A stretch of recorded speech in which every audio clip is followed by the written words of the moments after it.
बंगाल का 2 बार बंटवारा हुआ।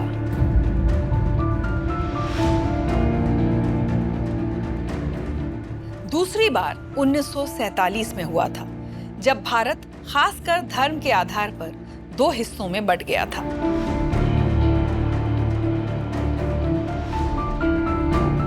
पहला पार्टीशन उससे करीब 40 साल पहले 16 अक्टूबर 1905 को हुआ था, जो कि लॉर्ड कर्जन की एक कुटिल योजना का हिस्सा था।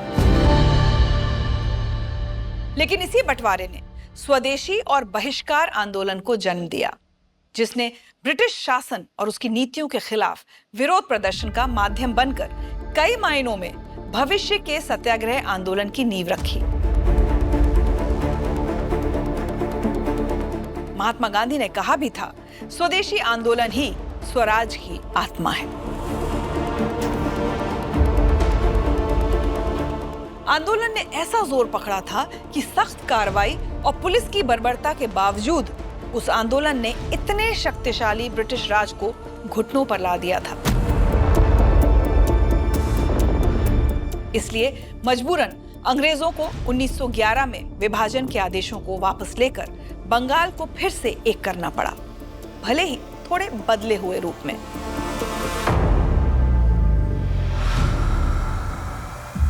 आखिर किस वजह से अंग्रेजों ने बंगाल को तोड़ने का फैसला किया था? स्वदेशी आंदोलन की शुरुआत कब और कैसे हुई? निरंकुश ब्रिटिश राज के इस मनमाने फैसले से लड़ने के लिए पूरे बंगाल को किसने एकजुट किया? आइए एक्सप्लोर करते हैं।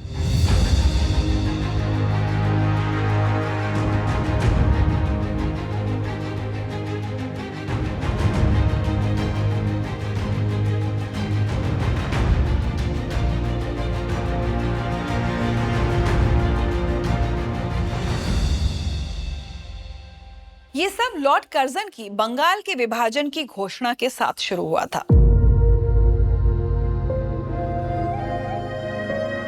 इस शातिर योजना को 1905 में अंतिम रूप दिया गया, जब ज्यादा मुस्लिम जनसंख्या वाले पूर्वी बंगाल को ज्यादा हिंदू आबादी वाले पश्चिम से अलग कर दिया गया। औपचारिक तौर पर वजह यह बताई गई कि यूनाइटेड बंगाल बहुत बड़ा था, इसलिए एक ही एडमिनिस्ट्रेशन के तहत उस प्रांत को चलाना असंभव हो गया था। अविभाजित बंगाल प्रांत में उस समय वर्तमान पश्चिम बंगाल, बांग्लादेश, बिहार, झारखंड का कुछ भाग, छत्तीसगढ़, उड़ीसा और असम के कुछ हिस्से शामिल थे। कर्जन ने उस प्रांत में से पूर्वी बंगाल अलग कर दिया, जिसमें बंगाल और असम के ज्यादातर मुस्लिम आबादी वाले 15 जिले शामिल थे। ढाका को पूर्वी बंगाल प्रांत की राजधानी बनाया गया। इसके बाद उसने उड़ीसा, बिहार, झारखंड, छत्तीसगढ़ के कुछ पार्ट्स और वेस्टर्न बंगाल के जिले, जो ज्यादातर हिंदू आबादी वाले थे, इन सब को मिलाकर वेस्टर्न प्रोविंस नामक एक दूसरा प्रांत बना दिया और इसकी राजधानी बनाया कलकत्ता को। कर्जन ने दावा किया था कि इस बंटवारे से अंग्रेजों को दोनों बंगालों को बेहतर ढंग से चलाने में आसानी होगी, लेकिन बंगाल के लोग सच्चाई जानते थे। उन्हें पता था कि 1905 में बंगाल के विभाजन की असली वजह भारत में राष्ट्रवाद की उभरती लहर को कमजोर करना था, जिसकी प्रेरणा का केंद्र बंगाल था। एक पढ़े लिखे और जागरूक बंगाली भद्रलोक के नेतृत्व में बड़ी संख्या में लोग एकजुट हो रहे थे और यही बात अंग्रेजों को परेशान करने लगी थी। लेकिन मुद्दे की बात यह है कि इस बंटवारे से राष्ट्रवाद की जिस लहर को अंग्रेज कुचलना चाहते थे, उसे इस घटना से उल्टा एक नई जिंदगी मिल गई थी।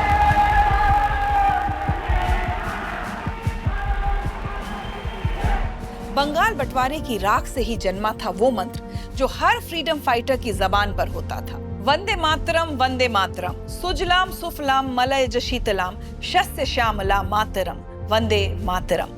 इसको बंकिम चंद्र चटर्जी ने 1870 में अपनी किताब आनंद मठ में लिखा था और उसे पहली बार 1896 में रविन्द्रनाथ टैगोर ने गाया था। 16 अक्टूबर 1905 को ऑफिशियली पार्टीशन किया गया, जिसे रविन्द्रनाथ टैगोर ने राष्ट्रीय शोक का दिन कहा।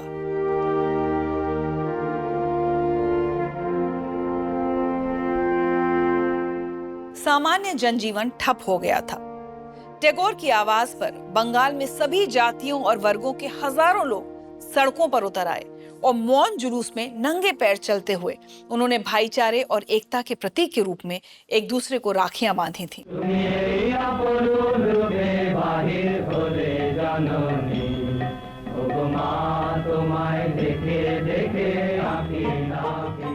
जब स्वदेशी आंदोलन अपने चरम पर था, उस वक्त टैगोर ने भी एक गीत लिखा था। टैगोर ने बंगाल माता की स्तुति में आमार सोनार बांग्ला नामक एक और गीत भी लिखा। बाद में 1971 के बांग्लादेश लिबरेशन वॉर के दौरान इस गीत की पहली 10 पंक्तियों को बांग्लादेश के राष्ट्रगान के रूप में अपनाया गया था।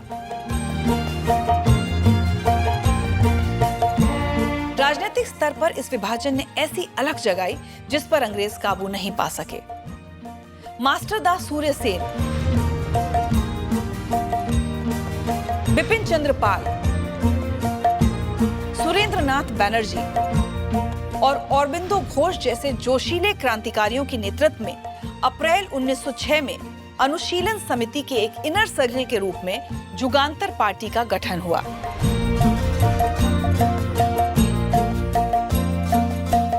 यही संगठन इंडियन फ्रीडम मूवमेंट के अग्नि युग के दौरान क्रांतिकारी आंदोलन का पालनहार था।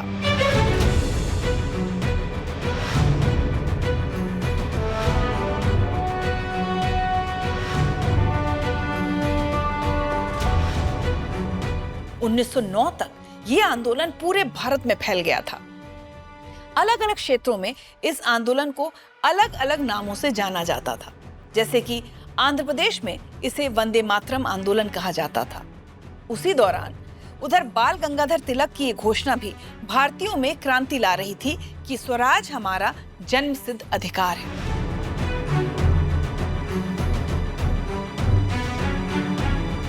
यह आंदोलन बहुत बड़े स्तर पर जनमानस तक पहुंचकर एक सामाजिक दिशा भी पा चुका था। पूर्वी और पश्चिमी बंगाल में लोगों ने अंग्रेजी कंपनियों के सामान का जोरदार तरीके से बहिष्कार शुरू कर दिया था।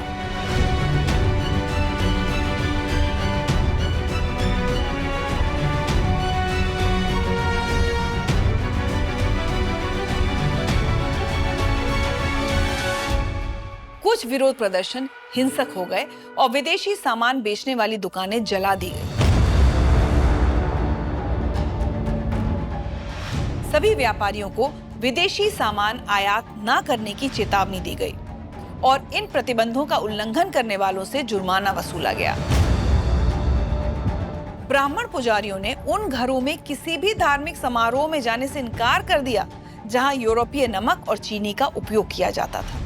लोगों ने विदेशी कपड़ों के बजाय सिर्फ घर के बुने सूती कपड़े और भारत में बने दूसरे कपड़े पहनने की कसम खाई। हाथ की बुनी सिंपल साड़ी का फैशन आ गया, पहले कलकत्ता में और फिर पूरे भारत में।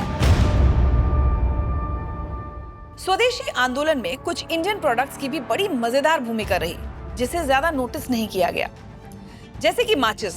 जी हाँ, माचिस के कवर पर विज्ञापन छपने लगे थे। यहाँ तक कि हिंदी फिल्मों के इश्तेहार माचिस के बॉक्स पर नजर आने लगे। तो माचिस पर क्रांतिकारी विज्ञापन छापकर भी आंदोलन को घर घर पहुंचाया गया था।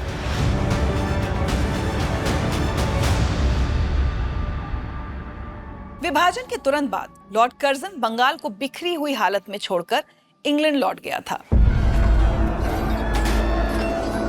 लेकिन उसका शातिर प्लान आखिरकार दिसंबर 1911 में खाक में मिल गया। ब्रिटिश सरकार को भारत के जनमानस की इच्छा के आगे घुटने टेकने पड़े